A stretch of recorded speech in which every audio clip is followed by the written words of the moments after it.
Hey guys, welcome back to wanted. So మనం ఈరోజు చూస్తున్న నెక్స్ట్ స్టాక్ ఏంటంటే Aptus value housing finance India limited. ఇది ఒక ఎన్బిఎఫ్సి మోడల్ అన్నట్టు. దీని యొక్క స్ట్రక్చర్ ఎన్బిఎఫ్సి మోడల్లో ఉంటుంది. ఈ స్టాక్ని ఫోకస్ చేయడానికి ఫస్ట్ పిక్లోనే మనకు ఒక ఏవిఎం చూస్తాం అన్నట్టు. ఈ స్టాక్ కొన్ని ఇయర్స్ నుంచి ఎలా పర్ఫామ్ చేస్తుందో చూసిన తర్వాతనే స్టాక్లోకి వెళ్తాం. ఇది చూడడానికి మెయిన్ రీజన్ అదే. ఇంకొకటి ఏంటంటే ఎఫ్ఐఎస్ హోల్డింగ్ కానీ డిఐఎస్ హోల్డింగ్ కానీ హ్యూజ్గా పెంచేసుకున్నారు. హ్యూజ్ అంటే హ్యూజ్గా. అది కూడా మనం మాట్లాడదాం. ఇది 100% స్టాక్ పెరుగుతుందా ఫ్యూచర్లో అంటే చెప్పలేను. నేనే కాదు, ఎవరం చెప్పలేము. సో దాన్ని బట్టి మీరు ఫోకస్ చేయండి. ఏదైనా రిస్క్ రిలేటెడ్ స్టాకే. మనం ఒక స్టాప్ లాస్ పెట్టుకొని ఫ్యూచర్లో ఈ స్టాప్ లాస్ కంటే కింద వస్తే సెల్ చేసుకొని ఉందాం. లేదా బాగానే ఉంది అనుకుంటే ట్రైలింగ్ స్టాప్ లాస్తో పైకి వెళ్తూ ఉంటాం. ఈవెన్ స్వింగ్ ట్రేడింగ్ అయినా ఏ ట్రేడింగ్ అయినా ఒకటే. మీరేమైనా అన్లిస్టెడ్ షేర్స్ని ఫోకస్ చేద్దాం అనుకుంటే ఈ ఇన్క్రెడ్ మనీని యూజ్ చేసుకోనండి. So I'm not fully recommended, just నేను తీసేసుకున్నా. మీకు ఇంట్రెస్ట్ ఉంటే మన లింక్ ఇన్ డిస్క్రిప్షన్లో ఉంటుంది. రిస్క్ అనేది కంపల్సరీ ఉంటుంది, ఎందుకంటే ప్రీవియస్ ఐపీఓస్ ఒకసారి చూడండి, లాంగ్ టర్మ్ గ్రోత్కి ఉంటాయి. సో దీంట్లో మనం చూస్తే చూడండి, ఇది అవర్ జర్నీ. వాళ్ళ జర్నీ ఎలా ఉంది చూడండి. ఎక్కడో ఎఫ్ఐ 2010లో స్టార్ట్ అయిన స్టాకు 25కి వచ్చేసరికి 10,000 crores ఆఫ్ ఏయుఎం క్రియేట్ చేసింది, క్రాస్ చేసేసింది. అంటే ఈ యొక్క పిక్చర్తోని దాదాపు 15 years కంటిన్యూస్గా గ్రోత్ ఉందన్నట్టు. దీంట్లో 15 years కంటిన్యూస్ గ్రోత్ ఉండేసరికి సరే చూద్దాంలే అనుకున్నా. FY10లో ఇన్కార్పొరేటెడ్ అయింది.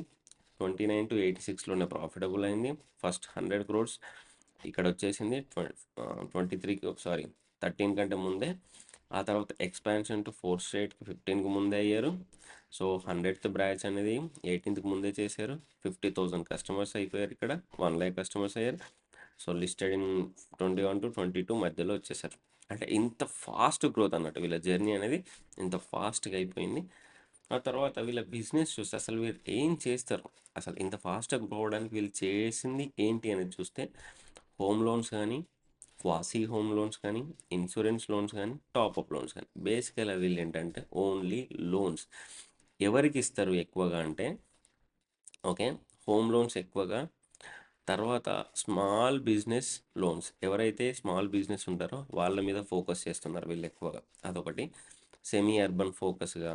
ఆ తర్వాత లార్జ్లీ సెల్ఫ్ ఎంప్లాయిడ్ కస్టమర్స్ని, ఎల్ఐజీ కస్టమర్స్ని, వీళ్ళని ఫోకస్ చేయడం వల్ల వీళ్ళకి ఆపరేటింగ్ ప్రాఫిట్ మార్జిన్ కూడా ఒక రేంజ్లో బ్యాక్ వచ్చేస్తుంది అన్నట్టు. అదొకటి గుర్తుపెట్టుకోండి.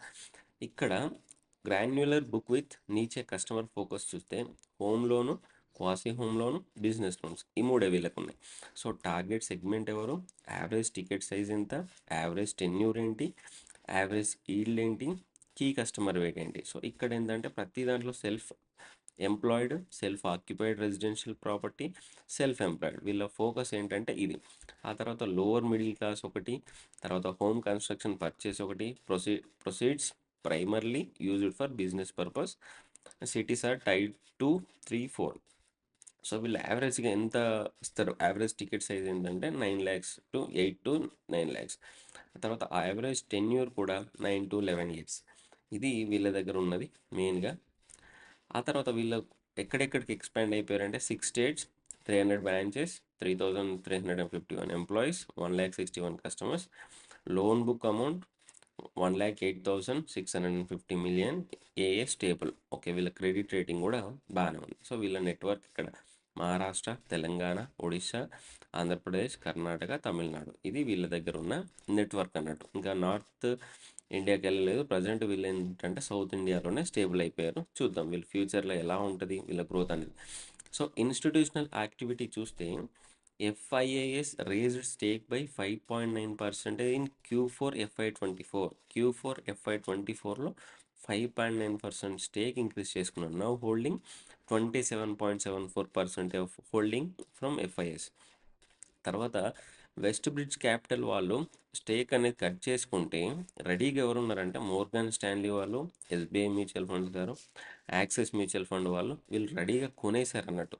ఓకే. ఆ తర్వాత Bernstein initiated coverage with a buy rating on Aptus. Buy rating కూడా దీనికి ఇచ్చేశారు, లైక్ ఆధార్ హౌసింగ్ ఫైనాన్స్ కానీ, అలాంగ్ సైడ్ హోమ్ ఫస్ట్ కానీ. ఒకసారి ఫండమెంటల్స్ చూద్దాం. ఫండమెంటల్స్ చూస్తే market cap 17,000 crores, current price 332, high and లో 402, 268. స్టాక్ పీ 23 ఉంది, ఇండస్ట్రీ పీ 22 ఉంది, ఆల్మోస్ట్ ఈక్వల్ ఉంది.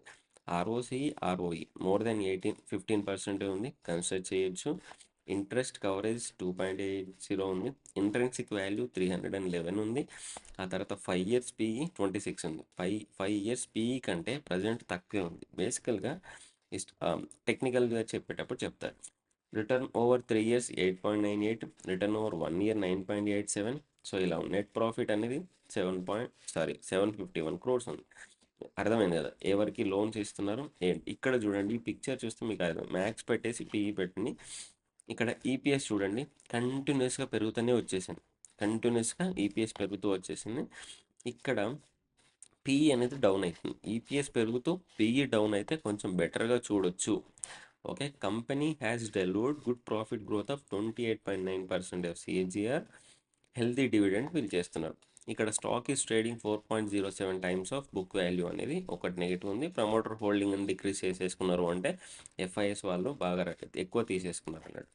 సో ఆల్మోస్ట్ దీనికి రిలేటెడ్ స్టాక్స్ ఇవన్నీ పీస్ కంపారిజన్. దీని సేల్స్ చూడండి 225, 240, 268, 286, 299 నుంచి 484, అంటే ఆల్మోస్ట్ ఒక గ్రోత్లో పెరుగుతుంది. నేను షాక్ అయింది ఇక్కడ అంటే operating profit margin 83% operating profit margin maintain చేశారు. ఆల్మోస్ట్ 83, 85, 84. ఆ తర్వాత ఆపరేటింగ్ ప్రాఫిట్ కూడా 187 నుంచి 409 వరకు వచ్చేసింది. వీళ్ళ ఈపీఎస్ చూస్తే 2.21 నుంచి ఓకే 4.41, డబుల్ అయిపోయింది అన్నట్టు. అన్నీ ఆల్మోస్ట్ డబుల్ ఉన్నాయి. సేల్స్ ఇది ఇయర్ ఆన్ ఇయర్ 126, 1750 చూడండి. ఇయర్ ఆన్ ఇయర్ సేల్స్ చూడండి 126 నుంచి 1750 వరకు వెళ్ళింది. ఆపరేటింగ్ ప్రాఫిట్ మార్జిన్ బాగానే ఉంది, ఈపీఎస్ బాగానే ఉంది. ఈపీఎస్ చూడండి 4.73 నుంచి 15.03, అసలు ఎక్కడ కాంప్రమైజ్ అయినట్టు కనిపించట్లేదు.